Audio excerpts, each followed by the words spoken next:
Recording in progress.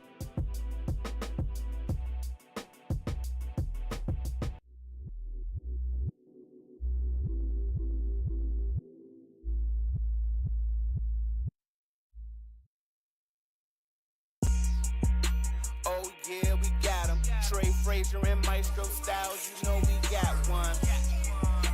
Right back like we left something. We don't duck smoke, we want all of it. So line them up, Trey sharp with the blade, you know we sizing it up.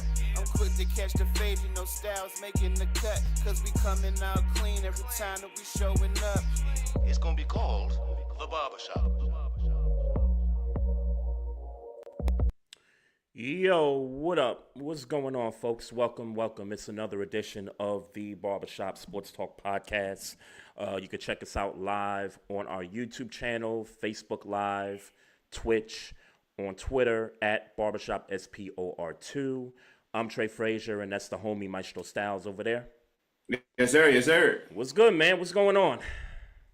Cooler, man. Cooler. How you? I'm good. I'm glad there's no delay this week.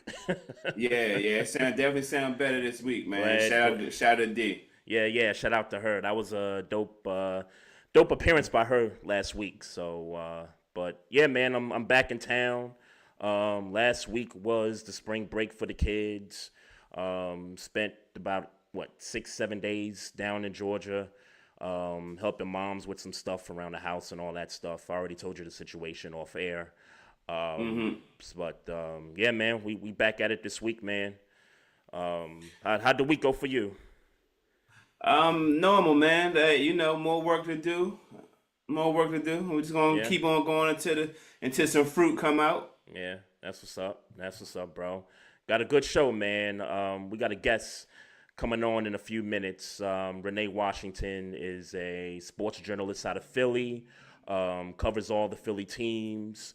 Also is on a podcast called PHLY Sports.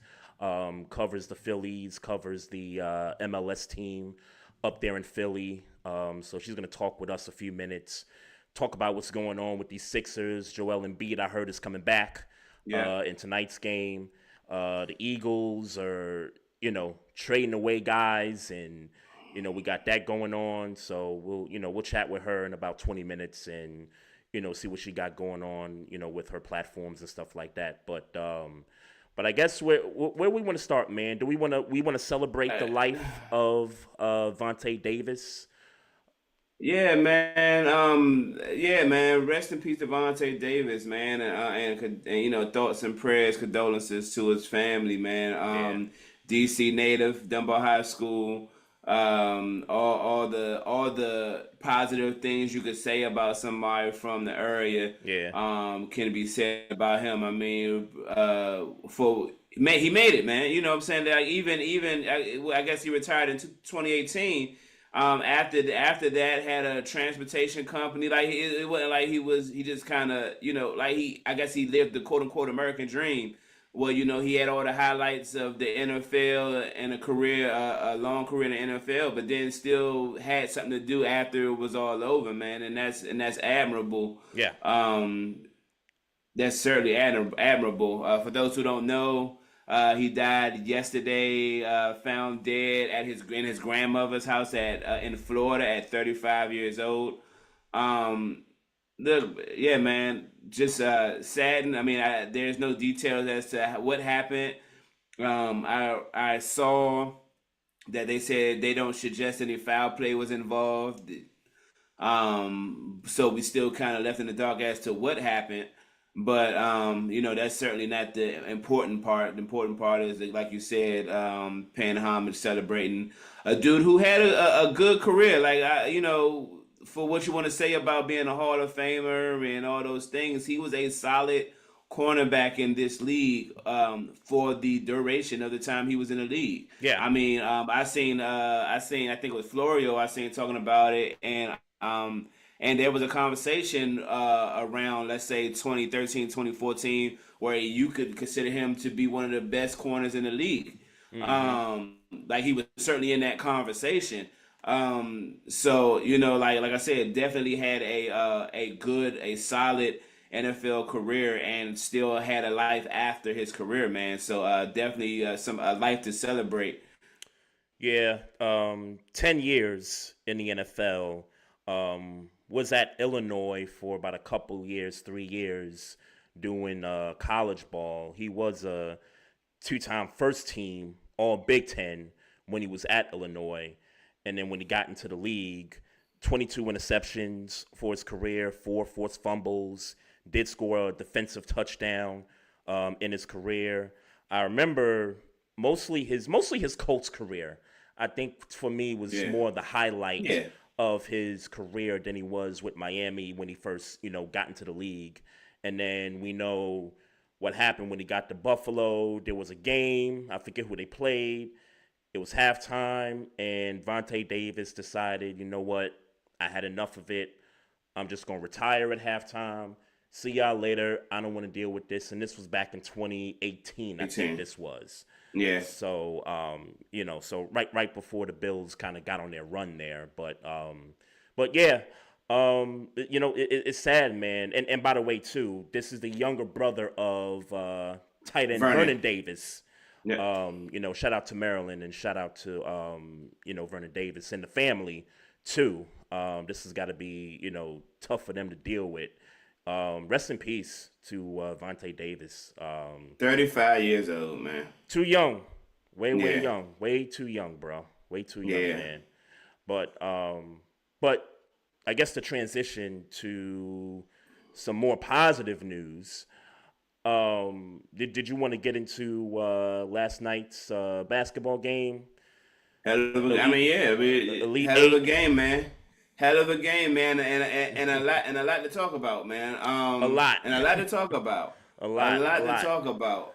So, well, first, go ahead. You go ahead. Yeah, I was just gonna say, where do you want to start with? You want to start with the Caitlin Clark aspect of this? Obviously, she's she was the star of the night. Obviously, with her 41 points, I think she had like 13, 14 assists. 12 assists. Mm-hmm. Okay, yeah. Double. I'll say this because we used to say this about Steph whenever those third quarters would come and you come out of halftime and you'd be like, oh, yep, there goes third quarter Steph. Well, there was third quarter Caitlin because she came right out of the gate of halftime and she knocked down 2 big threes to go up by 6 or 7 points or something like that. And then the rest of that quarter, I mean, she just kept, bombing it away, man. I forget how many threes she put up after that, but it was as if, because it was tied. It was 45-45, and then Iowa comes out the second half, and it seems like they got up by 10, like real quick. Yeah. And, you was hoping that Moki would make the adjustment. And I'm sure you get that young lady. Get that young lady off of her. Yeah. Haley Van Lith. You got to get her off of her and put Flau'jae on her. And Moki waited too late in the game. It was real late in the fourth quarter where she decided I'm gonna put Flau'jae on her. And it's like, yo, we've been calling for you to make that adjustment third quarter. So, I feel like the game was lost there on the LSU side of it. And to mention also Angel Reese, who did aggravate the ankle that she hurt, I think, a few games ago. Mm-hmm. I thought that kind of changed the way she played as well because she was kind of hot to start off, and then she was cooking. Yeah. She started off hot, and then the aggravation to the ankle happened, and then. Since then, it was just missing easy buckets. And it wasn't just her. Like, I mean, they was getting down low, but LSU just couldn't finish at the rim when it mattered. So, they kind of was a ball game there. They pulled away, it ended up being like an 8-point lead. 8 points, that was the final. Iowa wins by 8 points. So I'm sure there's this conversation about Caitlin Clark has come up. I know and Angel Reese for that matter. And Angel Reese too. Yeah. Right before we got on, you had played a clip of what Paul Pierce said on that show. I'm not even gonna give the name of it, but he was on TV today, and he had some things to say about what he saw. And just like Paul Pierce, he basically said, "Yeah, this white girl took out these black women." I'm kind of paraphrasing, but he kind of threw in the races in there to kind of prove his point. So Well, your I'm thoughts? sure. I'm sure. Yeah, I'm sure what he was trying to do was, give props and respect to Caitlin Clark, who is a generational talent. I've been seeing a lot of debate about, she's not the best player to ever play and all those things, and that may be true. That's not what I'm here to debate. Yep. All I'm here to say is that she's great. She was great and she has been great all year. This is this train that she's on or that she's leading is going to be a lucrative one as long as she continues to play that way, and it don't seem like she's going to play any different no time soon. Yeah.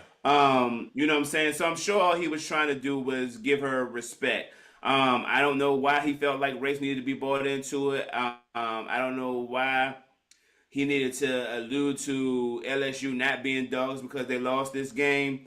Or he didn't allude to it. He said to LSU, who we thought were dogs, is what he said. Yeah. Look, they lost the game. LSU lost the game. Yeah, which I disagree with him, by the way. They're dogs. Yeah, of course, and everybody who has watched them play, feels that way. I'm sure. Yep. They just lost to the better team that night. Look, Caitlin Clark is and I remember we talked about earlier in the season, like this would almost be a farce. We would almost be left unsatisfied if Caitlin Clark didn't win it all. You know what I'm saying? For all the hype, for everything she's done this season, for her to not come away with the championship would be you would feel cheated almost. So do you feel that way? If Caitlin Clark didn't win the championship this way, would I feel cheated personally? No. Okay. But I mean, I'm talking about for the sake of telling a story, a narrative that's been driven all year. Caitlin Clark not winning the championship would be a little we'd be sold a little short. Like this is the story that they want to tell. This is the new. This is the female Steph Curry, right. I'll be honest, man. I'll be 100% honest with you, man. Yesterday was my first time, watching her. Like I've seen her play, but but to actually watch her and with the stakes being what they are, and in the Elite Eight,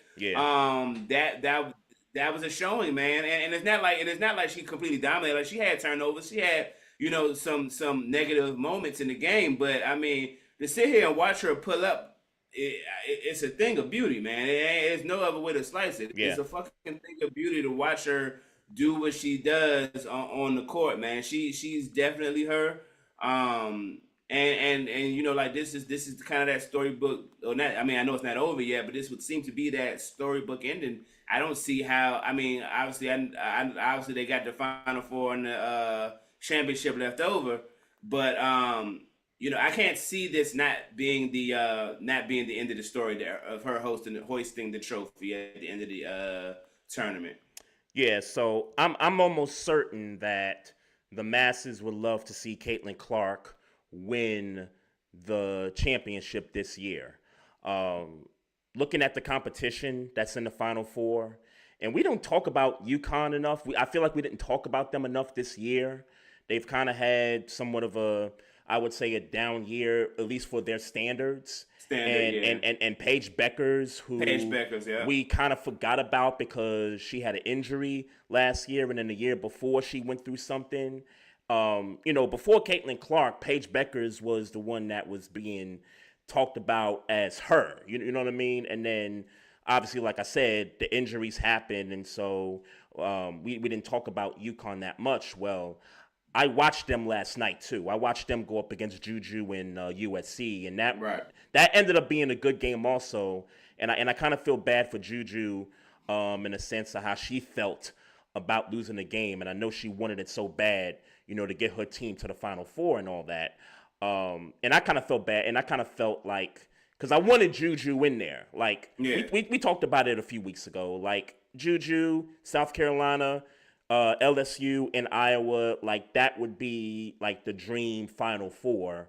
But that's why you kind of play these games, right? So UConn is in there.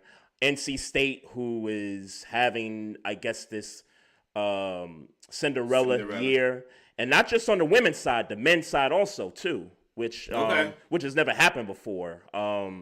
Both men's and women's from the same college in their respective Final Fours. You got that with NC State. UConn's done it. UConn done it. No, I think this is the first time that two colleges have had both men's and women's in their respective Final Fours in the same year. Gotcha. So you got that, and then obviously you got South Carolina with Dawn Staley and the crew there. So, question for you: who you think is the favorite of the four to take it home? I mean, I think I've already said it. I mean, look, I'm the last one to give you an analysis based on what I've been watching. I haven't been watching college basketball all year, so. But I mean, look, it's the parity. It's the. I mean, look, Dawn Staley's team. We know who Dawn Staley in South Carolina has been for years. Facts. So obviously, you can't take them out of the conversation. Yep. But it would just feel like that Caitlin Clark not winning the championship would be a narrative letdown, a media letdown, a story letdown. Mm-hmm. And while obviously Dawn Staley winning would be a good story as well, it don't have the same sexy on it that Caitlin Clark, who's the leading all-time scorer in college basketball and did it this year, not winning the championship. It's almost like I said, it's almost like it's a slight almost to media land. To the parody, to the story of so I can't see it going any other way, especially after that LSU. That was a fight. That LSU, that was a fight last night. That was a heavyweight matchup. Yeah, that was a boxing heavyweight fight in that first half. No question about that. And it's like I told you when we was talking about the possibilities of how these brackets would come out. Mm-hmm. Caitlin Clark wanted that game. Oh, facts. she you know what I'm saying? Yep. She wanted that game. It was definitely personal. Based on, and I know they're not really beefing her and Angel Reese, but it is a thing. Yeah, it's a thing. It is. It's a rivalry. It is. It just is what it is. Yep. So she definitely wanted it. She played like she wanted it. And she got it. And by the way, I hope that rivalry continues into the WNBA, as we know Caitlin Clark has already declared she's going into the draft this year. Angel Reese has yet to come out and decide what she wants to do, whether she wants to go to the draft or whether she wants to stay another year at LSU.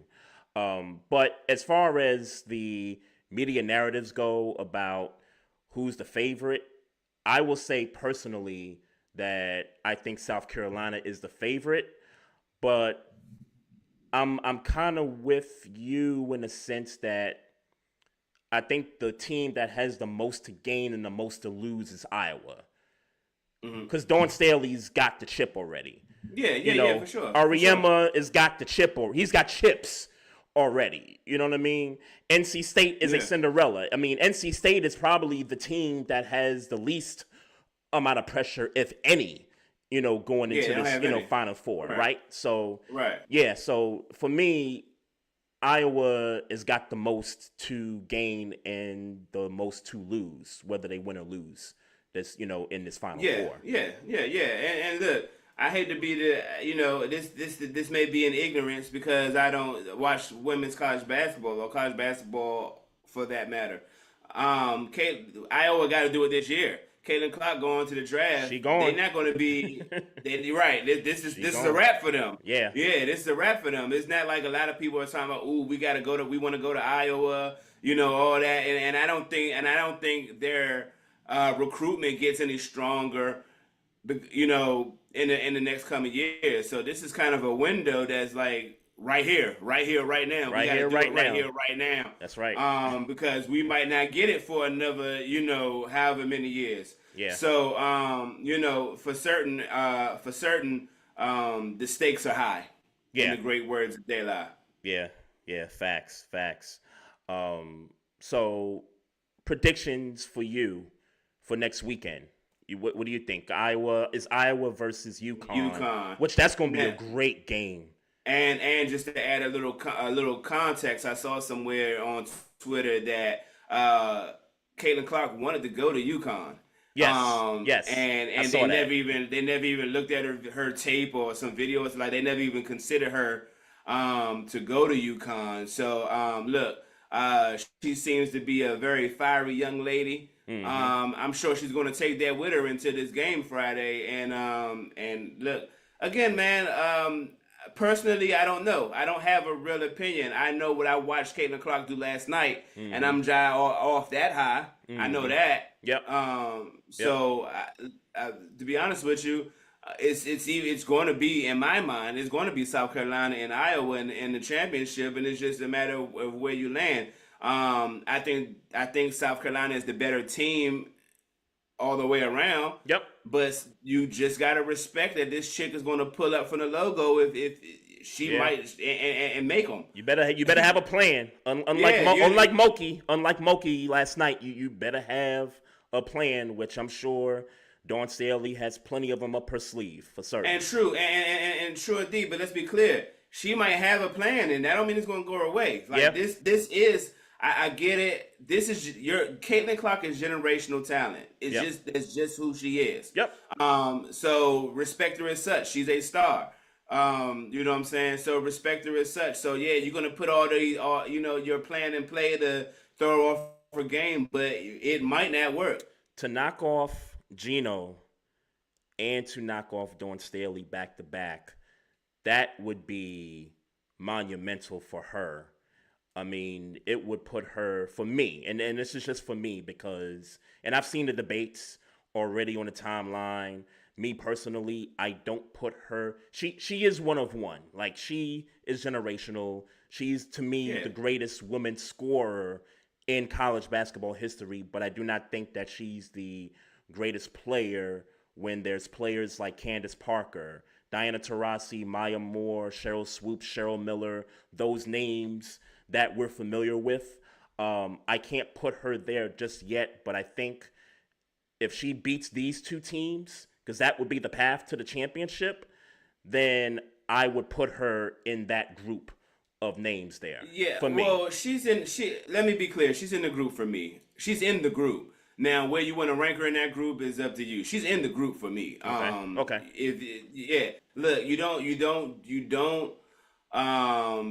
don't become all-time NCAA scorer and say, well, even though she's the best, she's statistically the leading scorer in both sides, both genders, both sides, that she's not in that conversation. That just don't make sense. Now again, maybe she ain't the best. Like maybe she's not better than Maya Moore. Maybe, you know what I'm saying? Like, look, right. I'm not gonna sit here and say I know for a fact, because I don't watch enough women's college basketball. I just, let's be clear. Yeah. Why I respect and seen these players play, Maya Moore, Lisa Leslie, and, I seen them play. Yeah. I did, this phenomenon with women college sports just happened. I am sure that I am on video somewhere 2, 3, 5 years. Like, man, I don't watch that shit. I'm sure it's me. I'm on there saying I don't watch women's basketball 2, 3, but now it's become the thing. So I'm not gonna sit here and act like I'm a aficionado in women's college basketball and I just really started getting hip. So I ain't gonna sit here and rank Shorty with the likes of the greats. I'm just gonna say that she deserves to be in that conversation just like everybody else. All right. Well, that's what's up. Well, let's pause this for a second. Let's get our guest in here, folks. And she's a great follow on Twitter. You can find her at Renee P. Washington, if I got that handle correct. Also covers sports in the Philadelphia market. The name of the podcast is PHLY Sports. She covers the Phillies, covers the Philadelphia Union soccer team, also does a little bit with the Eagles and the Sixers, and we'll talk about those two teams as we got her on here. Renee Washington, welcome to the show. Thank you for coming on. Thank you for your time, too, because I know you're a very important individual up there in Philly. How you doing? I'm good. I'm good. I appreciate you guys so much for having me. It sounds like you're in the midst of a really good conversation that I'm just in time for. Yeah, But yeah, I'm looking forward to being able to chat with you guys today. Thank you. Absolutely, absolutely, absolutely. absolutely. Quickly, what is your kind of thoughts on, Caitlin Clark and the debate about is she one of the greats? Is she just a tier below that? Like, what's your feelings on it? One of the greats all time is tough. And I think it's hard to actually say that before she's had a chance to play a single minute of professional basketball. I think she's going to go, at the end of her career, whether it ends, as a semifinalist or a champion, whatever happens this weekend in the Final Four, she's going to go down as one of the greatest college basketball stars. But we have seen on the men's and women's side many times before, especially on the men's side, where we've had these players that we have all these high expectations for, and it doesn't translate into the professional game. Injuries happen. I'm never ever wishing that on anybody, but it's the reality. Injuries happen, things happen, life happens. You start, growing a family, changing environments. So I cannot put her in the greatest category of like all women's basketball players because there are a lot of women's basketball players in the WNBA alone, but even pre-WNBA, the Cheryl Millers that we're talking about, Shamika Holdsclaw, Maya Mm-hmm. Moore, you're looking at Asia Wilson. I don't have her in that tier. And I honestly don't even know. I don't think she's going to dominate in the WNBA, to be honest, the way Hmm. people think. I think a lot of people, if you haven't been following the WNBA, are assuming because of all the records she's made, she's going to go right into the WNBA and dominate. There are Caitlin Clarks on every team.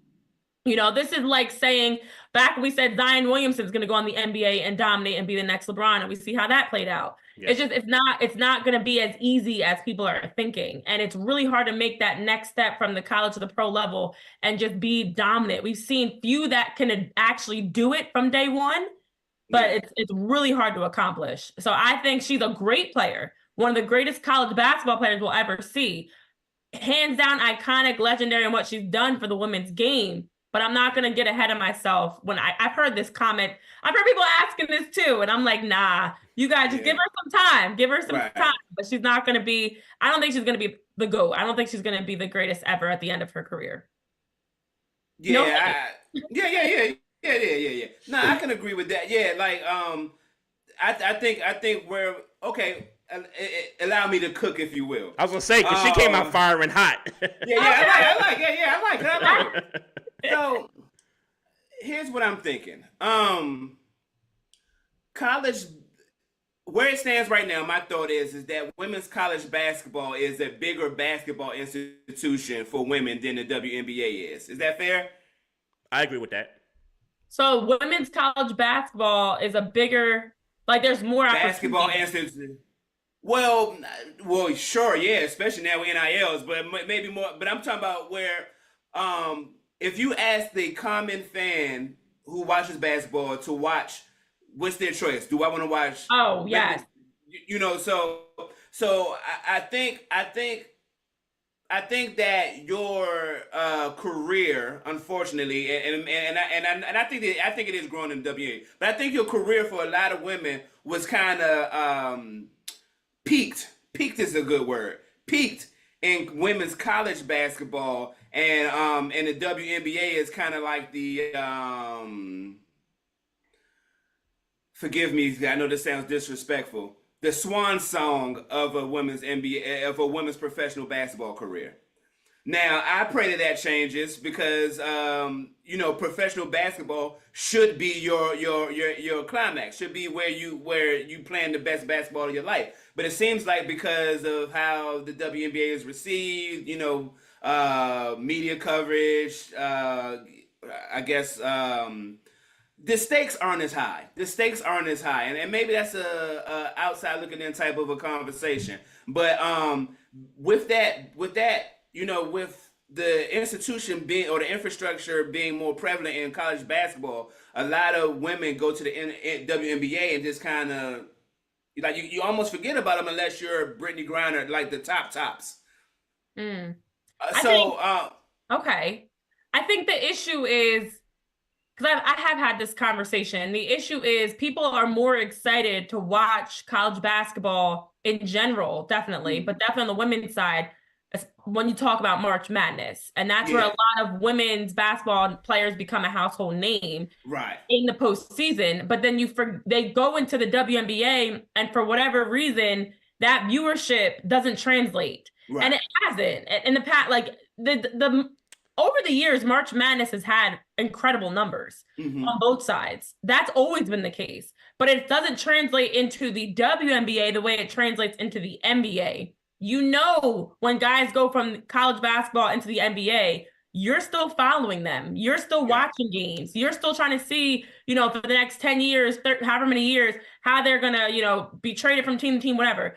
There's not as much viewership with the WNBA. And that's why a lot of people are hoping someone like Caitlin Clark, Angel Reese, Paige Beckers, Juju Watkins. She's only a freshman now, but by the time she gets done, because she got some dogs in her, by the time she gets done and into the WNBA, that you're going to get more people excited because they'll have had a chance to get to know them.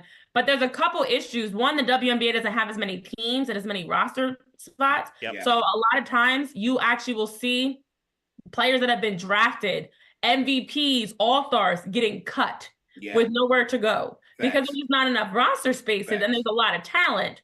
And then also, of course, salary and finances have not been there. It's improving, but it has not been there. It's clearly nowhere near the NBA, which is, and I was just talking about this earlier today, forget pre-NBA, ABA time, but the NBA alone has at least 50 years on the WNBA. Absolutely. That's significant when you talk about profit and growth and the way that the league has strived. The WNBA now is a lot further, but the NBA wasn't in this spot 50 years ago. It took them time to get here. So I think to be honest, it's going to take time for people to fully make that transition from following the women's game at the college level to also following at WNBA. But I think they're now starting to see it. Even things like that Steph Curry, Sabrina, 3-point shootout, like these types of moments are what's going to help more people respect and appreciate the greatness of all the talent in the WNBA, not just one or two names here or there. I got a theory about the viewership portion of it. So the WNBA season is from May to like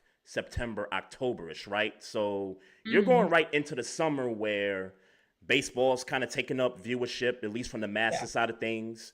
It's summertime, so I'm thinking about going to the beach. I'm thinking about summer vacations. I'm thinking about all these things more so than I'm thinking about turning on the TV to watch basketball because, generally speaking, I watch basketball from October through June.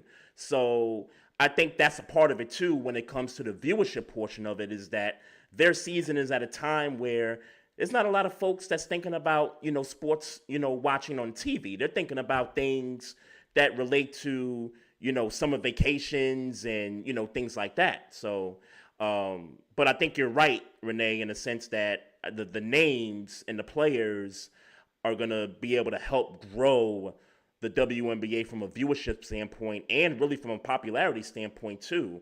And as far as the finances go, and me and Maestro, we've talked about this.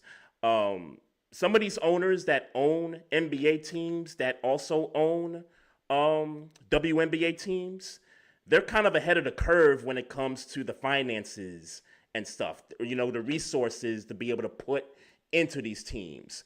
These other teams that don't have the ownership, they don't have those resources. So I think that's where the kind of WNBA is kind of at right now. And it's a great point you bring up about even, on the recognition side, part of growing any sport, male or female, is you have to connect with the players. Because even you could say the same for a sport like baseball. I feel like baseball is in such a bigger spot now because you can rattle off whether it's Mookie Betts, Shohei Ohtani, Juan Soto, Bryce Harper. Like there's more names you can relate to. And we've had that in the NBA because first of all, it's easier. There's 5 guys on the floor at a time. You see them, you get the close-ups. Football, any sport with a helmet, I always feel like they kind of lose it a little bit. Because you don't see between helmets and pads, you're like, I know you by your number. I don't always know you by your face. But I think that is a big change that's helping the WNBA overall. Not to mention, we are just getting more of an investment into the game. More people are paying attention, caring about it. whether it's as an ownership level, on an ownership level, or even as a fan investing into it. So I agree. It's just a matter of timing and continuing to be able to consistently have the right people to grow the product, to grow the overall excitement around it. Because, you do have that name recognition at the collegiate level, and you do have the talent there professionally, but there's a gap. There's people that are missing. They don't have the access. You can't also even watch games the same way you watch a college game. The WNBA's got their own league pass, which is not expensive, but it is a league pass. And there's so many apps and subscriptions and stuff we have to pay for. It's like, why do I have to pay for another one? So there's some loopholes and some gaps that I should say need to be fixed, but it's making progress. Well, the last thing I'll say, and it's a positive, is that the WNBA has a very financially beneficial opportunity right now. In the '80s, there was Magic and Bird that saved the NBA. Caitlin Clark and Angel Reese could very well become Magic and Bird in the WNBA. I think it's imperative that I don't know where who's a rival to who in the WNBA. But I do know that Angel Reese needs to be on one team, and I know that Caitlin Clark needs to be on the other team. And one thing that Angel Reese and Caitlin Clark definitely understand is competitive nature and how to show off when the lights show come on. I think that this is a very good opportunity for the both of them to go ahead and push these numbers up for the WNBA for certain.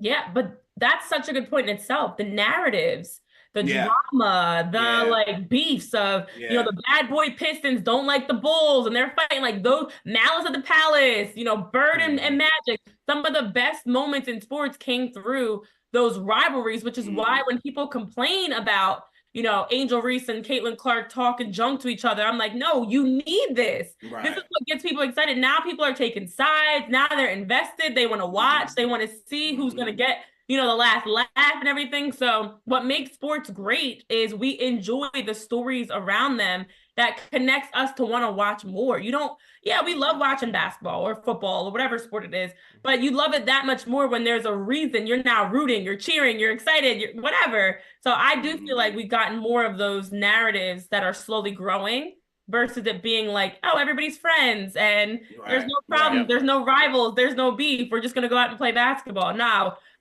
we're watching the development of these beefs and rivalries grow. That makes you that much more invested to see, all right, what team's going to draft them? When are they playing against each other? Let's see them again.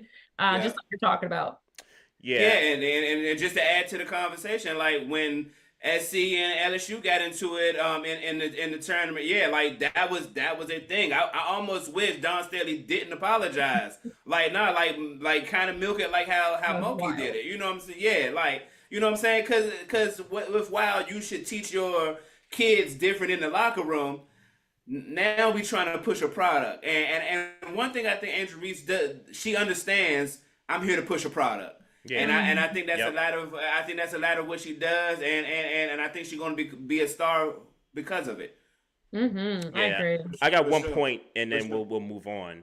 The WNBA is this close to having that rivalry. Like we saw it in the finals last year between the Aces and the Liberty. Breanna Stewart versus Aja Wilson. I mean, clearly they were the two best teams going into that season, and they clearly met in the finals. So they're just close to it. But getting Angel Reese, getting Caitlin Clark to add to that, to what they got going on, that'll help immensely with what they got going on there. I'm sorry. I think Caitlin Clark gonna be one to set it off because Caitlin Clark shooting like Steph Curry and Angel Reese with that dog in her. Yep. I think that's gonna be the one to set it off. And they're young, it's fresh. Yep. And we can't forget about Sabrina too. Sabrina can shoot the three as well. The WNBA. I think if they do it right, they market them properly, I think they're going to be in a good position, for years to come. Well, the talent in women's basketball is growing because you're getting a lot more players, Hannah Hidalgo, Juju Watkins, Caitlin, Angel. A lot of these players are women that grew up playing against boys. Right. And you can see it in their game and how they play. And I know a lot of people always say, the women's game is softer, this, that, and the third. No, you're getting these women out there that are, whether they're in the low post knocking people, they're diving on the floor for loose balls, they're blocking shots, I see women blocking shots off the glass now. Yeah. Obviously there's women dunking more too. Yep. The game is changing, and I always heard people say like, oh, you have to lower the rims, you have to change the rules, this, that, and the third. Nope, the women are just evolving. They're getting better, they're getting more talented naturally in every sport, faster, quicker, jumping higher, whatever, but also just the overall way they're playing is more exciting. And so I think the talent is improving because women are getting more opportunities, more access to be able to compete at a higher level. And it's also that is why you have the Liberty Aces type of a vibe. You look at a Chelsea Gray, Kelsey Plum, Asia Wilson, Candace Parker, Sabrina Ionescu, Jonquel Jones, Brianna Stewart. They don't play girly and soft. They play strong. They're playing passionate. They're leaving it on the floor. It's a lot of talent. And the next generation, I feel like what makes Caitlin and Angel so exciting in this class is because they're kind of a turning point of the next generation. Freshmen and women basketball this year were player of the year, top in the SEC, top in their respective conferences. Women are the next generation. That freshman class alone is the reminder of like, no, this is not a one and done. This is like the change for the better for the future of women's basketball. Yeah, for sure. And I last thing I'll say is I don't know one male player in the tournament by name. So I know one guy, but we'll talk about him a little later. But we wanna get to know Renee a little bit here. So you also worked for ESPN. I'm not sure if you still do or not. Also worked for MSG Network up in New York, covering women's soccer and things like that. How did you get into the business, and how did you wind up covering sports in Philadelphia? Yeah, so for me, sports have always been a big part of my life. It's always been a big part of who I am. It all started playing. I played every sport. My main sports. I played soccer, basketball, ran track. I played professional soccer, was a 3-time All-American in college, I'm a Hall of Famer. And, playing at such a high level, then also I had an opportunity to coach college soccer, get my master's. I coached youth soccer for a number of years. I always have been involved in sports from a number of different lenses. And I knew ultimately when my days were done playing, I wanted to find a way to find a career that best aligned with who I am, what I'm passionate about, what I like to talk about, what I like to do. That's sports. And so it wasn't an easy, like, I'm done, now let me go be a reporter. There's a lot in between that happened, but we got here. But I've been fortunate that through the grind and just continuing to try to find ways to stand out, trying to find ways to elevate my career, it has opened some doors to some great opportunities. Working with PHOI Sports, hosting a daily show on the Phillies, hosting a weekly show on the Union, as a Black woman in Major League Soccer, Major League Baseball. That in itself is something that's, I can't tell you how many times I walk into a room and all I see are, white men, older white men at that. Right. Being able to work. I do still work with ESPN doing college sports. I cover every sport with them. So it's football, soccer, even field hockey in the fall. It's basketball. It's, lacrosse, baseball, softball, as an analyst, as a sideline reporter with MSG Networks and the NWSL CBS broadcast as an analyst. So I personally just want to make sure that as a woman, I get the opportunities to really put myself in these spaces where there's not a lot of faces that look like me, because I feel like there's a need for it. And I have a passion for sports. I know and can cover every sport.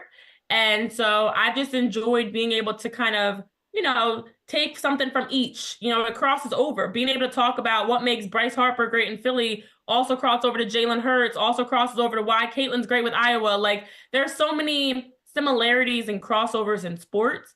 And so I enjoy being able to kind of see it through a different lens now as someone that's played it, coached it, covers it, but also has the awareness of what's going on in other leagues and other times. Because it is important to me. It is something that's been important to my family. It's a big part of who we are. And so I'm happy to be able to continue the legacy in sports in a way. All right, now we can't just walk over your little light flex. Did you just say, because I heard it, and I was like, hold on, she just kind of walked over it. A Hall of Famer? Wait, Yeah, I love that. I love that. Yeah. Like So what? I'm a college Hall of Famer, and I actually am getting inducted into another Hall of Fame for my county that I grew up in, for Mercer County in New Jersey. That's happening in a couple weeks. That I'm getting Congratulations. inducted into the county Hall of Fame. Thank you, thank you. That's crazy. It is wild. I still cannot believe at times like where I'm at in life, what I've overcome, what I've achieved, most importantly. But thank you. I did casually just sprinkle that in there. Now Mercer County is northern New Jersey, right? Central, in my opinion. Central. Okay. It's what Okay. I call central because Okay. it's like Ewing is where I grew up, but Ewing, Princeton, Trenton, Hopewell, Okay. Hamilton, Okay. depending on how familiar people are. Got you. That was my Central Jersey roots. Okay, I promise I won't put too much shine on you if you don't want it. No, What is that like? You are the first Hall of Famer on our podcast that I know that I'm aware of. Like I know some people that's Hall of Fame for some other things that's maybe not so admirable. But what like I guess, and forgive my ignorance, I really don't know how to process that. What is it like to be a Hall of Famer in anything? Like it's I don't want to make you long-winded, but what's that like? Like how do you I am like amazed at like Hall of Fame at anything is that like that's like legacy type shit. Like can you speak to that a little bit? Like where, how, like when? Like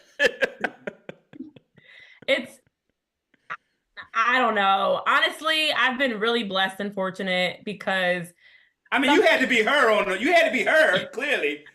I was her for a little while. I was gonna say, talk that talk. Yeah. Yeah, I was a goal scorer. I still have records that I've set. Especially at LaSalle University where I played soccer, which is the Atlantic 10 conference school, where I was able to set records and be a part of firsts and history that was being made. And I think the wildest part about all of it is it does still surprise me. It does still catch me off guard because I'm like, me? Really? Like when I set out, everything that I set out to do as an athlete was just for the love of the game. I just playing soccer. I always had a soccer ball. I was playing all the time. Boys with girls, with older, with younger, like playing pickup, playing just with a fence, just kicking the ball against the fence, like anytime, anywhere I could play. And I still remember, it feels like it was a whole different life ago, but I still remember how much I just thoroughly enjoyed playing soccer. And now to even be done, it's still weird to me when we have these types of conversations, because for the majority of my life, I was actually known as Renee, the soccer player. It went from like get mark number 3 to like get Renee, don't leave her open. I was like hearing from other coaches and parents and players. So to even be someone that has always been on others' radars has been something that I feel like transitioned into my reporting career in a way. Like I owe so much of where I am now to my success in soccer, and not for the reasons people may think. It's not because I was successful, it made my life easier. No, it's because that was hard. And now I know, okay, whatever y'all throw my way, whatever issues I have to deal with as a woman in sports, the grind, whatever it is, been there, done that, accomplished that and more. Like to be a Hall of Famer, to be an All-American 3 times, to be recognized on the national stage in so many ways was something that gave me the confidence that, okay, no weapon formed against me shall prosper. I'm going to be all right. And now I get into reporting, as you even talk about with your first question you asked, Trey, about my career and what I do. That is why I do so much, because that's always how I've thrived. Like I thrive best with doing extra, going the extra mile, going above and beyond, trying to be 10 times better than other people. I don't want to just be a woman that can talk a sport in sports. No, I want to be a woman that's crossing over where you're like, wait a minute, wasn't she just on the sidelines of college football? And now I see her at a soccer game and now she's out talking about lacrosse. And now she's, I want to be able to cross over into so many sports because I just think it makes me unique and valuable and someone that's is a force to be reckoned with. I want to be marked. I want to be someone that people have to keep an eye on and all, for all the right reasons. So being a Hall of Famer just gives you this feeling of like confidence and knowing that I didn't set out to be a Hall of Famer. I didn't set out to play professionally. I didn't set out to be an All-American, but I accomplished that. and what else can I accomplish now, you know? So it's been great. And I'm so blessed. And honestly, I think the most exciting part about it all is for my family. You know, my dad coached me my entire life growing up, took so much heat as a black man coaching soccer because he played professional basketball overseas, never played soccer. So what does he know? Of course, you know, it's all the doubts.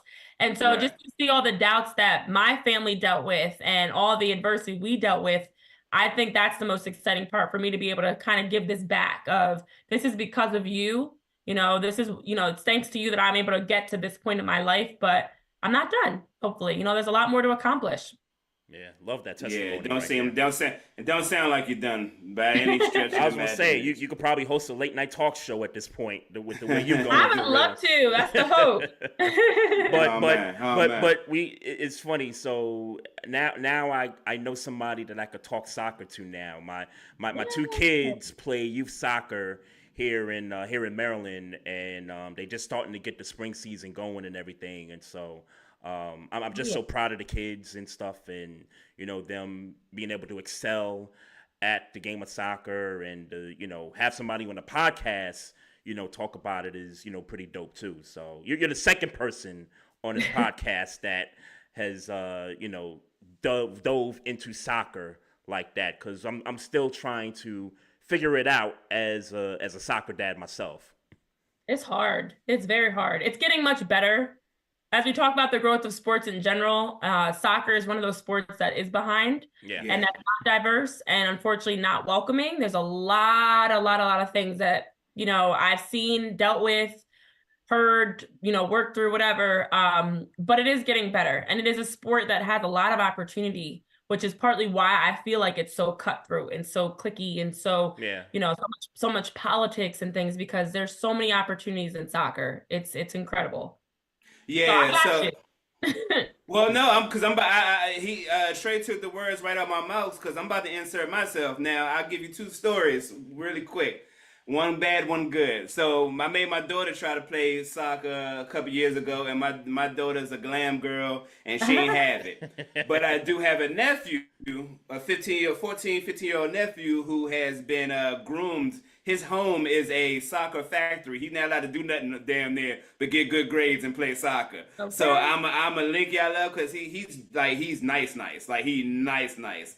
So I'm gonna try to link y'all up on IG and see if y'all get some tips. But he shout out me, she love you, boy. But he one of them on soccer. Like all his IG videos is his father making him do drills type stuff. So okay, I know the type. Yeah, I'll definitely any way I can help for both of you guys. The biggest thing is I didn't have that. You know, like I was fortunate. My two older sisters played soccer, and they were the ones that I followed in the footsteps for everything. And my parents fortunately played sports, educated, you know, so I'm not going to act like I came from a family that, you know, I had to do it on my own. I did not. It was all through. But we still as a family didn't even have the awareness, the resources, the connections to be able to like reach out to somebody, because I was just talking to my mom about it because we were actually playing soccer on Easter. The whole family were playing soccer to get my nephew going. He's 6. We're getting him going now too. So we were outside playing soccer, got the goals set up and everything. And she was like, it's just crazy because for her growing up, for my mom, that's just a generation, you know, above me. Yeah. Nobody played soccer growing up. Right. And then for me, it was like a few. Like it's each generation's getting more exposure to other sports. Because we've always been conditioned as a Black community. It's basketball, it's football, but now, and even track. But now we're seeing more diversity, more opportunities in other sports.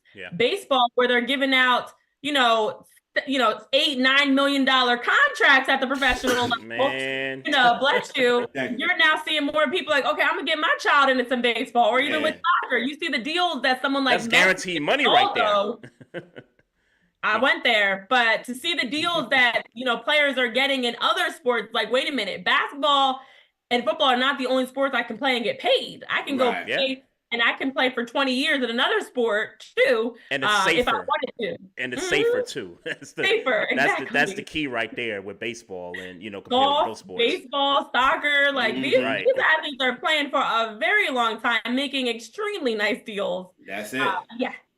That's it. So, Can we talk a little Philadelphia Eagles?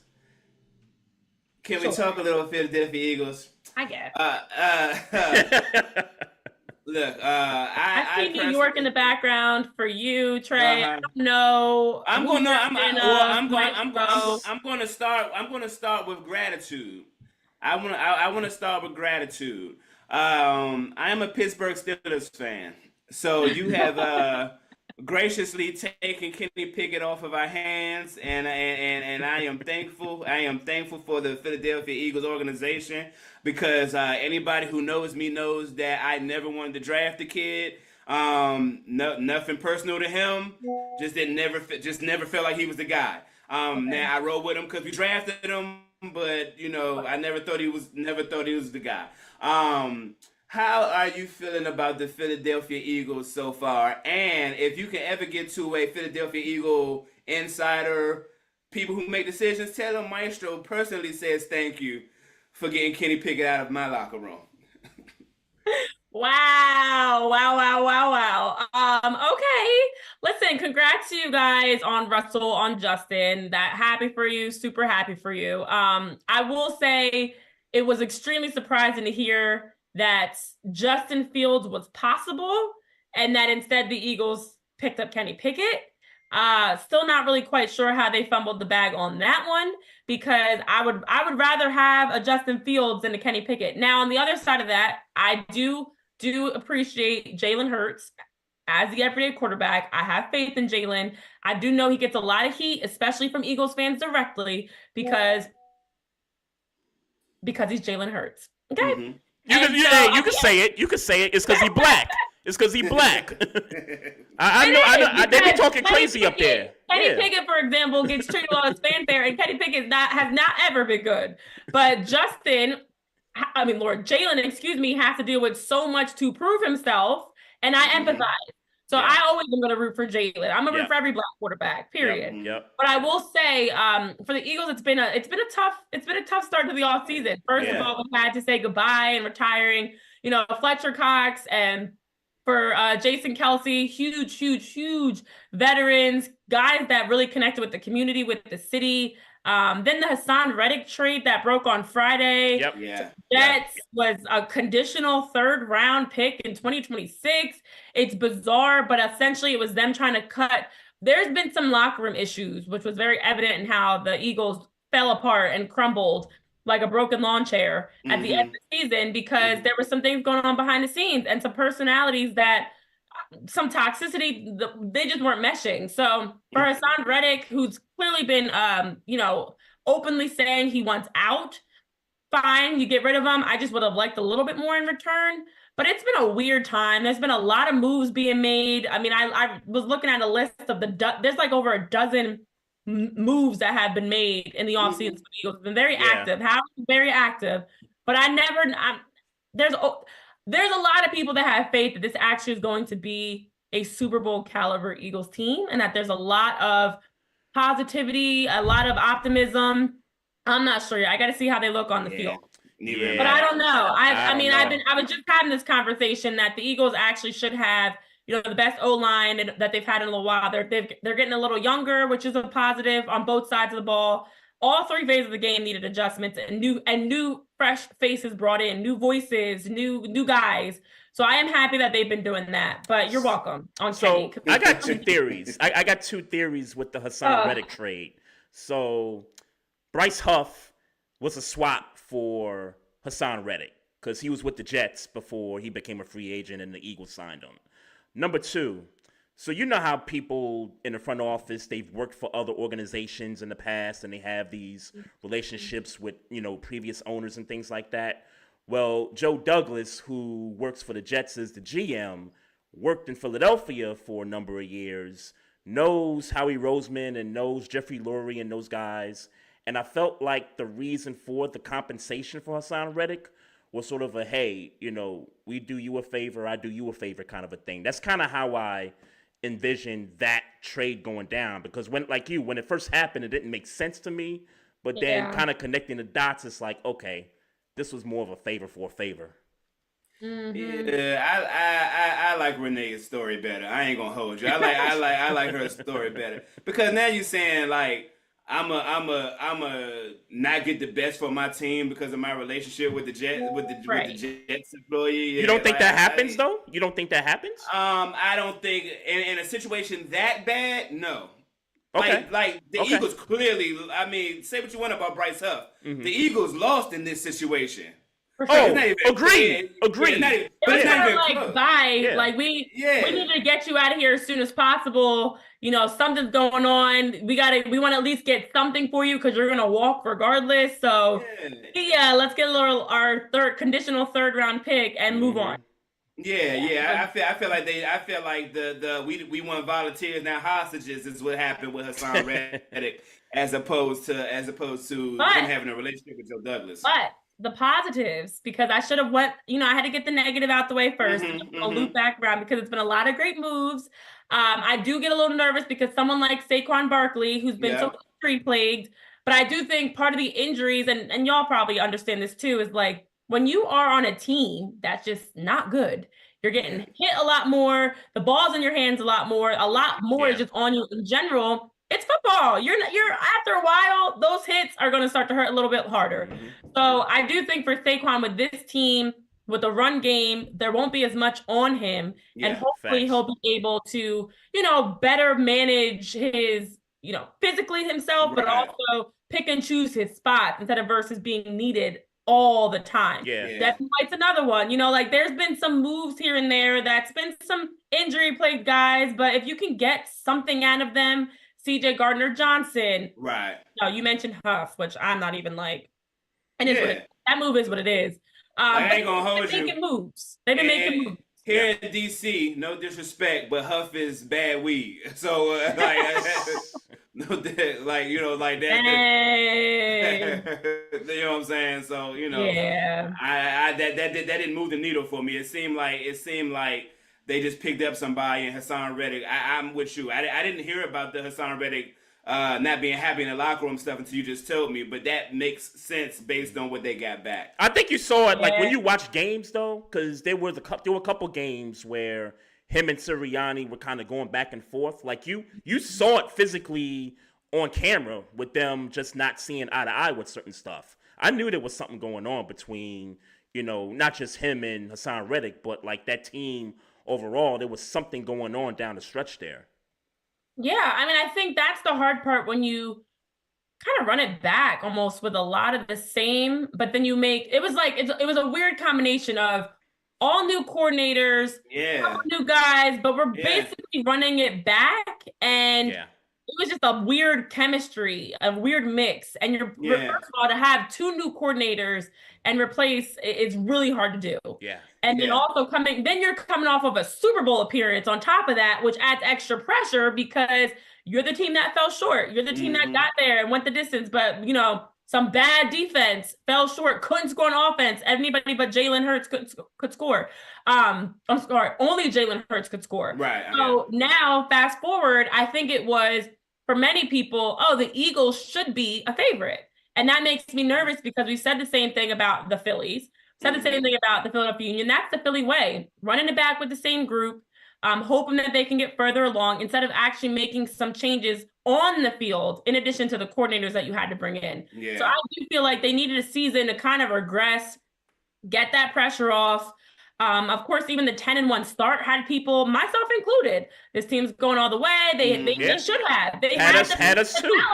They really should have. But I think mentally is where things really fell apart of that pressure and just realistically not being able to stay together as a group. It just felt this was the most disconnected I've seen the Eagles in a very long time, which is why it's no surprise Fletcher and Jason retired. It's no surprise Hassan wanted to walk. Like, it's time for a change, though. It's time for some new voices, new chemistry, new culture to be able to get this group back on point. Are they going to stop running the brotherly shove? Jason was the brotherly shove. Right. I'm about to say, that's the easy answer. I don't know what it looked like without him because that was him. That's probably why he probably wanted to leave because he's tired of the brotherly shove. Right. They call like, again. I think it's here to stay. I just wish that the rest of the league would stop complaining about it. Don't be mad because you can't. Yeah, right. Like, that's such a loser thing. Let's get rid of the brotherly shove and make it illegal with all the other lame like rule changes we've been seeing because other teams try hard but can't do the brotherly shove. Yeah, and we've it seen stays other just teams try to like do it, and they couldn't do it. Yeah. Well, I don't think it's going to be as effective. I think it's clear that it's not going to be as effective without Jason Kelsey. So that's why I ask. You spoke about holding on too long, and this brings me to the 76ers. I knew it. This brings me to the 76ers, Renee. Look, man. Look, Joel Embiid is an all-star, and he's clearly the guy that you can't get rid of out of this whole process. He is essentially the process. Yep. But guys like Tobias Harris, realistically, and I get it. He's a good player, solid player. Tell me about the 76ers. And obviously this season is a little bit different. And B been out 2 months. They're AC right now. I know coming back tonight to play. Yep. I was saying, back tonight. But let's be clear about something. This is a team that made a lot of moves outside of getting legitimate shooters to go for a championship. We was talking about the 76ers and how they get into the championships, and they have failed to do so. I want to talk to you about, obviously, the state of the 76ers right now, but obviously, as the process is slowly, I can't even say slowly, it's just not a thing anymore. Like, what's your take on the Sixers and let's say their past 5 years? Yeah, we don't really talk about the process anymore because I don't know what was the process for, to keep losing in the Eastern Conference playoffs, to keep falling short and choking against the Celtics. I thought the process was for a championship, but listen. Let's be clear. I'm sorry to cut you off, but just for a sense of historical reference, my theory, and that theory is just what I stand on. Trae Young killed the process. Yeah, because that year was their best shot to get to the conference finals. But the Trae wasn't Ben. Yeah. yeah. Was it Ben Simmons, to be honest? I know was it Trae Young? Because who's not shooting a layup? Okay. Listen, I think at the end of the day, the Sixers had a great concept of the process. Wrong leadership of who were the guys to get you there. Ben Simmons, Joel Embiid, they're not, and now we definitely see it with Ben Simmons. He's still with Ben Simmons just collecting a check at this point. Yeah, it's only a matter of time before he's done. Yeah. But Joel Embiid even is not a guy that's leading to a championship. Like, I look at what Nikola Jokic did with the Nuggets last year and the way that he got himself in better shape, was able to run up and down the floor. He's always been a great passer. He's always been someone that gives you triple doubles and can do everything on the floor. But he took his game to the next level. You could drastically see the changes from a couple of seasons ago. Even when they were in the bubble, the Nuggets fell short and they were always knocking on the door. Western Conference Finals, right there. Yeah. And Jokic took it upon himself to find ways to get better, and he was the difference maker. Joel Embiid has not done that. He still deals with health issues. He still hasn't made it through a full season. The knee injury that he's suffering, that he just came back from tonight, was the same knee injury as last year. And I understand knee injuries are annoying. Yeah. But to me, if you can change your lifestyle, stop eating Chick-fil-A, he did start coming to the gym early, but then is also leaving right away. Like, to me, you're coming to the gym early so you can get out quicker. You're not coming to the gym early to put in the work. I want you to be the first one there and almost the last one to leave a lot of times. But he's getting there early. You have a young son. Are you getting there early to get back home? Like, now I'm confused about your intentions. Is this legitimate, or are you just doing this because it fits you and your family? So unfortunately, I feel like it's been some loser mentality moments for the Sixers that have been the difference in them truly being able to come out of the conference. Let's be honest. Last year, you're up Game 6 at home against the Celtics, and you blow it. They did not show up in any of the games except for, I think there were 2 games that jump out. Game 1 when James Harden dropped like 45. 45, yeah. And then I think it was Game 4 or 5 they played really well. The rest of the series, it was almost like, both teams were trying to lose. I didn't feel like anybody was trying to win. But game 6 at home, a chance to close out, and you come out and play completely flat. That's a loser mentality. Tell me, Kobe, Michael, even LeBron is not closing out game 6 at home like that. Like Giannis, Jokic, they're closing out, taking care of business, ending that series that night. But I don't think the Sixers truly built it. I think talent-wise, yes. But I don't think it's more than just talent and winning a championship. We know this. You need you need that dog mentality. And you need to be able to do whatever it takes to help your team win. And I don't think the Sixers have had that. Tyrese Maxey is that. But Tobias Harris is not that. Kyle Lowry is a fighter, but he's also a flopper. Like, he's not going to be. And he's old. He's wild. And he's old. Like, he's not coming in. Buddy Hield, I like.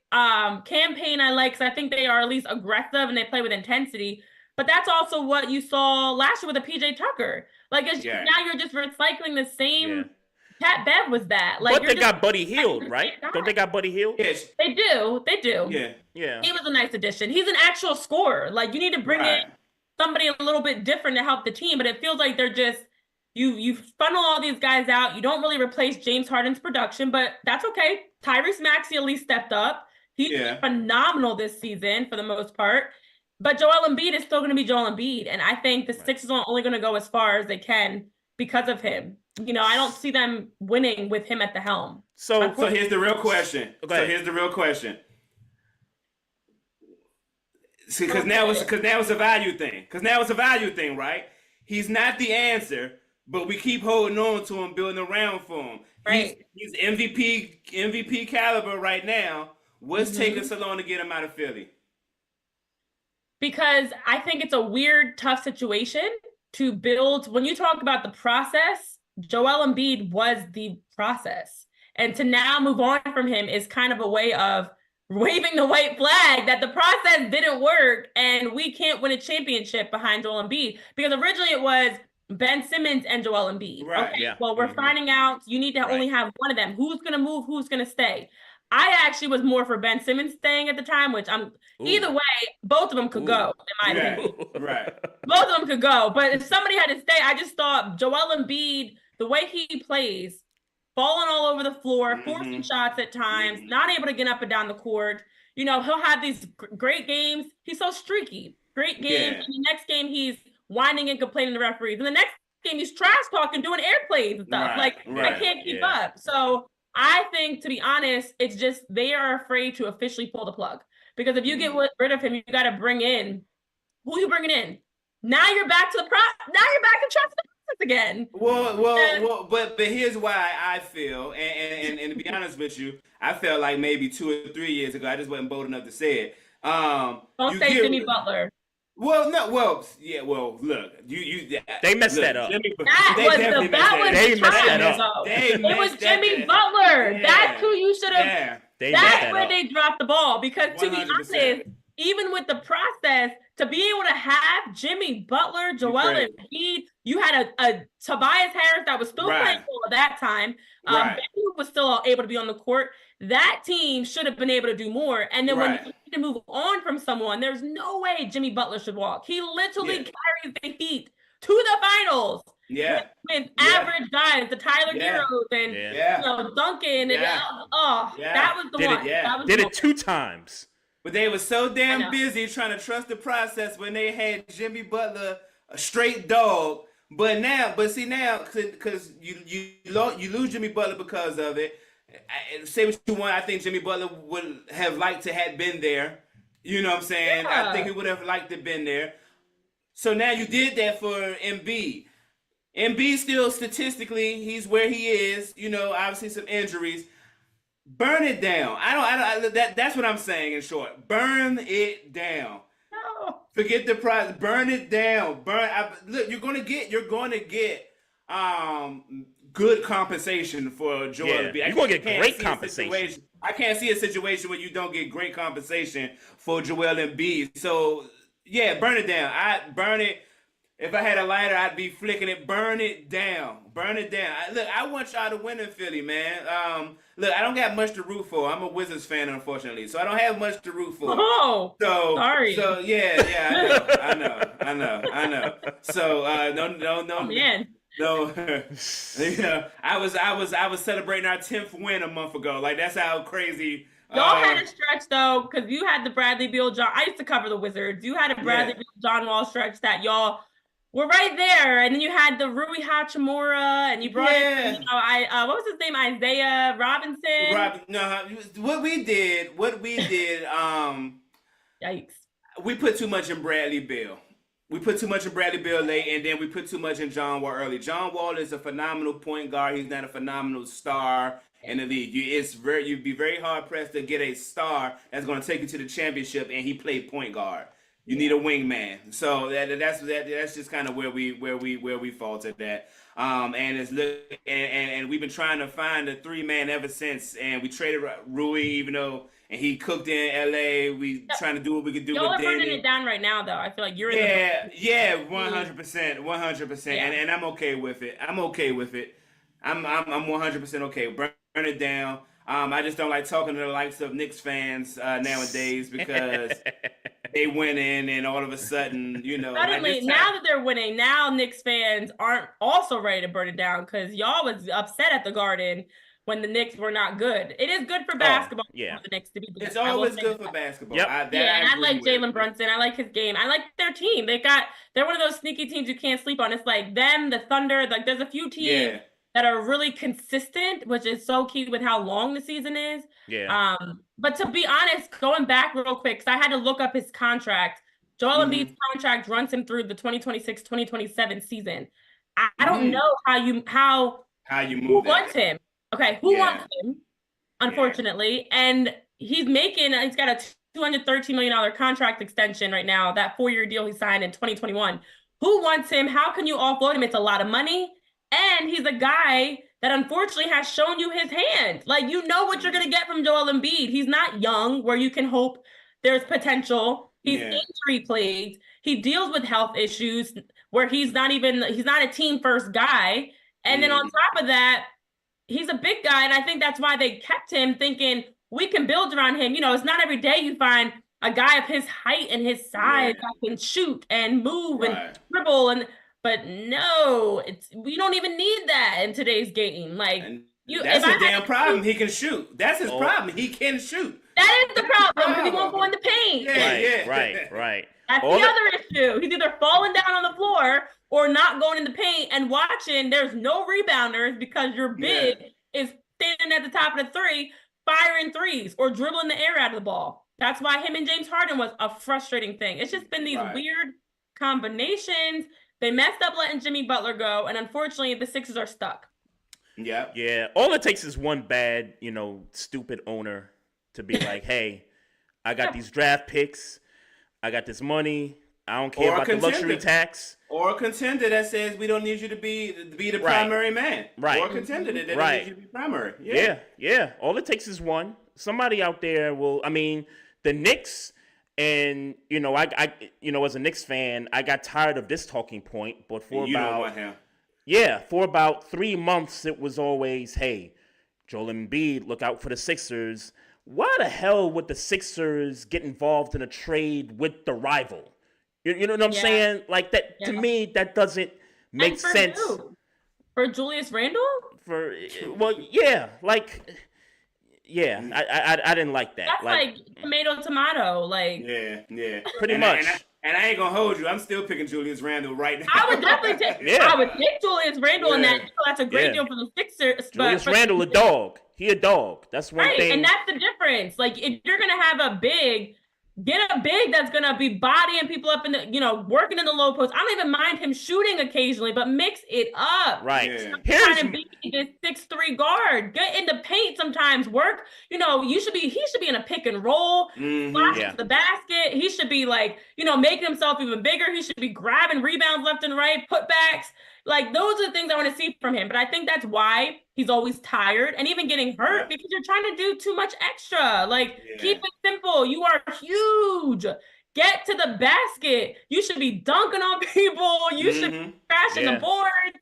You should be the guy that other players are scared of. But instead, you take yourself out of the game. And that's why I think the other frustrating part is we're talking about players is it's the coaching side. Yeah. Because you had coaches that allowed, like a Doc Rivers, these guys allowed him to be able to just pick and choose and do whatever he wants to do. I would love to have a coach that kind of gets into him a little bit and tells him, no, you're not eating Chick-fil-A before the game. Go eat a healthy pregame meal.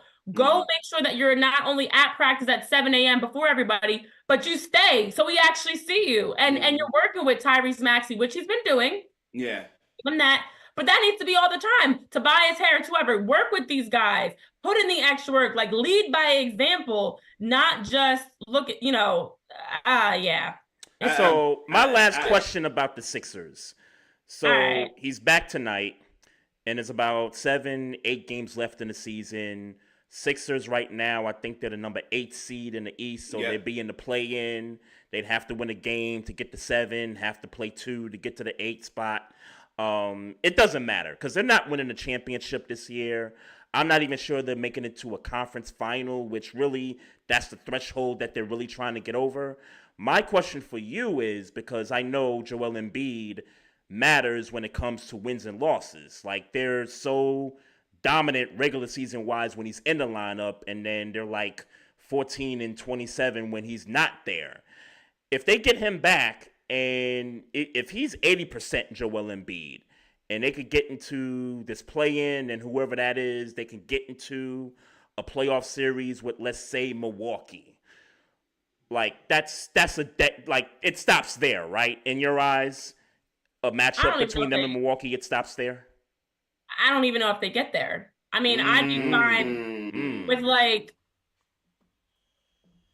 and let's not string us along here. Let's not do this again.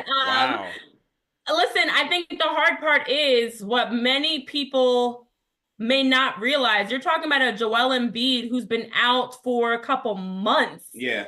Coming back in. He's never in shape as is. Right. He's going to come back in the hardest part of the season when everybody's in playoff fitness. Right. That endurance as an athlete, you have like your preseason endurance and fitness, your game endurance and fitness you get, but then when you hit the playoffs, you're really rolling. Your legs are under you. Right. You're playing with heavy legs every day, but you're good. Yeah. Joel Embiid's coming in after being off. I don't know what his recovery process has been looking like and his working back to playing, but I'm sure it's not nearly as extensive as the people that have been playing every single week. So you're going to ask him to help lead the Sixers, who are now, as of today, as of this conversation, at number 8. Yeah. He's going to have to play to lead them to be a playoff team because they're right on the brink, as you mentioned, on that play-in tournament. Yep. And then also be able to play once you get to the playoffs. It's a lot to ask of him as a guy that's never in shape, already dealing with issues, don't know what condition he's going to come back in, don't know what his actual game is going to look like. Like, Joel Embiid early in the season at stretches, it can be bad. What's his shot going to look like? What's his touch on the ball? Like, I don't know enough, to be honest, about, like I said, the behind the scenes. But what I know realistically as a sports person is I'd have faith in somebody else, a Jalen Brunson even, as we're talking about the Knicks. I'd have faith in somebody else being able to make that return. Guards in general typically can make that return a little bit better. Lumbering on a decent knee, that's what we saw last year in the playoffs with Joel. That's what we saw against the Celtics with Joel Embiid. So to be honest, he's got to be able to play all the games to close out the regular season, work himself back in the course of, it's April 2nd, so work himself back in the course of a few weeks to be ready for the playoffs, and then be able to actually play in the playoffs because the Sixers need him. And without him, they might get a win, but I don't think they're going to win a series. Right. Maybe they win the play-in game, but whoever they meet next it's going to be like a 5-game gentleman's sweep. She's saying the Bulls going to knock off the Sixers in the play-in tournament. Hey. Listen, I don't see it. So you have you mentioned the Bulls are number 9, the Hawks are in at 10. Below that, Nets, Raptors, whatever. Sure, yeah, right. Yeah, respectfully. Yeah, no, that's fine. You don't gotta respect. No, those are the teams that are gonna be in the play-in tournament. Brooklyn is out. Everybody else below that is out. Yeah. But the Bulls and the Hawks still, that's still a tough matchup for the Sixers. I'm about to say that's not a guarantee. I agree. Not a guarantee. That's not a guarantee. So, I mean, I'm a competitor, so I'm never going to say like fold and just lose and give up. Go out and try, of course. But, Yeah. I think the writing's on the wall. If anybody has expectations of the Sixers coming out of the East, it's not happening. If you have expectations of getting the Eastern Conference Final, that'd be a huge surprise. Please play the lottery, because I don't see that happening either. I didn't think they were coming out of the East when Dame went to the Bucks. Mm-hmm. Yeah. I already knew the Celtics were going to be back and better. The Bucks already were loaded. And then those other teams, Cleveland, the Knicks, like the Pacers, Tyrese Halliburton, and the Pacers, other teams have been playing so well. The Magic, the young team. They giving us problems over the course of the regular season. So there's teams that are taking strides, whereas it feels like the Sixers are just spinning around in a circle of the same issues over and over again, not making any real adjustments. But let's just bring in 5 new guys in the middle of the season when Joel Embiid gets hurt. And now, what's that going to do? Hey, maybe Joel makes them better. Who knows? I'm just kidding. They not going nowhere. They're done. Yeah. Hey, Renee, this has been fun. And look, this is my favorite part of the show, where we ask the guests, their top 5 list. And we got to tell you, whenever we have guests give their top 5 lists, sometimes we get texts, phone calls, messages where people saying, what guests you got on here with their top 5? Like, who the hell is this? They don't know what they talking about, right? So, 2-part question for you. Let everybody know where they can find you at on social media. And then number 2, I need you to give me your list of top 5 pro Philly athletes right now today. Oh boy. All right. So I'll start with the easier question. As you mentioned earlier in the show, my handles are Renee P. Washington on everything. And then Twitter is Renee P. Wash, because my full name doesn't fit. But also I am easy to connect with at any point. Always am responsive. Always love chatting with people in the sports industry. And I appreciate you guys so much for having me. This has been so much fun. The time just flew by. But the harder part of this question, all right, I'm going to start. It's going to be Jalen Hurts. Yeah. Okay. It's going to be Bryce Harper with the Phillies. Okay. Yep. Finally hit a home run tonight, thank goodness. It's going to be it's got to be Joel Embiid still for the Sixers, even though I just went on the whole, it's still him. Of course. He's definitely. MVP. He still is an MVP. Now he might choke come postseason, or might not be healthy come postseason. Still top. Flyers are actually playing much better than people would expect it in the NHL. I'm going to go to the Philadelphia Union, though. They've got a few names, but I'm going to start with their goal scorer, Julian Carranza. He's from Argentina. Fantastic player. They do also have a really good goalie, Andre Blake, Jamaican guy who's so talented, top in the league. You're going all the way in your bag right now. Oh, yeah. Well, you said Philly. I got to go with all the Philly, all of the teams. I love it. We got a lot of teams here. So I'm going to go Julian Carranza for the Union, for anybody soccer-wise. And then I'm at my 5th person. I'm going to go with Devontae Smith. Okay. All right. Yeah. I can respect that. Although I was going to go Tyrese. You could go Tyrese Maxey, but I was going to say I would swap your soccer player for A.J. Brown. That's just me.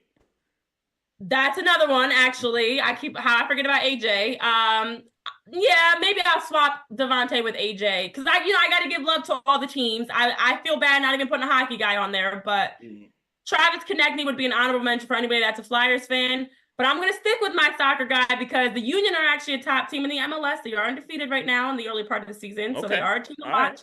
So I gotta give them some love, and the soccer player in me has to. But yeah, I'm gonna swap AJ Smith. I'm a split. Okay. All right. I am going. If this were my list, I don't know. That's a hard one, actually. I am going to swap out Joel Embiid for Jaren Boots Ennis. Yeah, he being silly. He's being silly. Get your Jaren. Don't sleep on Ennis now. Ennis a dog. I'm taking. There are actually some really great boxers in the city. I'm putting Ennis in, and I'm taking Joel Embiid out. Get him out of there. Oh, and trade him. Okay. I look at it as like who's the Batman on every team. I'm So, just kidding. like a I'm Tyrese being, Maxey's that Robin. Like if I had to do the like top 5 sidekicks almost, like yeah, he'd be there. Between AJ and AJ had me a little frustrated last year. That's I'm kind of giving him. He's not in great terms right now in Philly. I got to get him his trolling, and I don't know what's going on there. There's a lot going on. Yeah, he got like a little beef with like the radio station up there, right? Yeah. There's a lot to unpack there. Like when you think of the best athletes in Philly, because there's a lot of teams and a lot of talent, it's typically the guys that connect best with the city. right. So the ones that people want to buy jerseys for and cheer for and love and whatever. AJ took some steps back. Unfortunately, that whole like post the end of the season, the way he was acting was a little bit childish, unfortunately. I thought he got hacked, and I was hoping he got hacked, but that put him a little further down on the list. Respect. Yeah, so Renee, this was great. For sure. We want to thank you so much for giving us your time. I know we went over by a lot. Forgive us, but this was such a great conversation. I don't even know how long we were supposed to be on for, but I appreciate it. Yeah, well, I thought we had you for just 30 minutes based on your scheduling, but we're so gracious to have you. When the vibes is good, you gotta respect the vibes. Absolutely. I'm a man biggie on energy and vibes. When the frequency is right, thankful for your energy for sure. Absolutely. Thank you guys. Listen, it took us about 30 minutes to talk women's hoops alone. There's so much going on right now in sports. That's what we love. Like this overlap of all the seasons, and we're watching, the GN, the coaches meetings and everything for the NFL. We're getting, of course, in season for every other sport. Yeah. It's wild. So I appreciate you guys for having me on to be able to weigh in on and share my thoughts. No doubt. Absolutely. No doubt. And one more time, plug anything you want to plug. Yes, again, you guys can check out my information. ReneePWashington.com is my website. My work is all at Renee P. Wash. PHOI, we're dropping new shows every week. We actually just had a new exciting launch for the Anthony Gargano show. He's a huge Philly sports personality. And so he's had a lot of great people on his show locally, nationally. And so it's a great time right now in sports coverage. And hopefully, we get more chances to have these types of conversations to continue to talk through all the great things about sports. But definitely give me a follow at Renee P. Wash and Renee P. Washington on everything else. No doubt. Absolutely. No doubt. Renee, appreciation. Once again, thank you so much. And, we'll see you out there soon. And in the internet streets. Yep. All right. See you guys out there. Bye. All right. All right. See ya. The one and only Renee P. Washington right there covers Philly sports. PHLY Sports is the platform.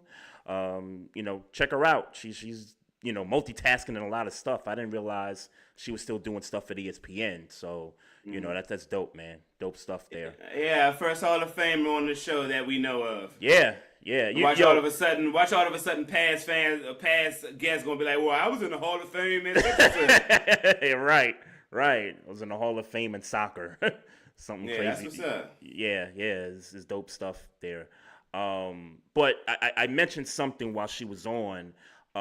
We kind of alluded to the men's Final Four. And again, congrats to UConn. Bama's in there. NC State with the Cinderella story. And who's the other one? Purdue. Purdue's the fourth team up in there. Okay. I don't know. I don't know these teams. I don't know these players like that. Have you watched any of the games?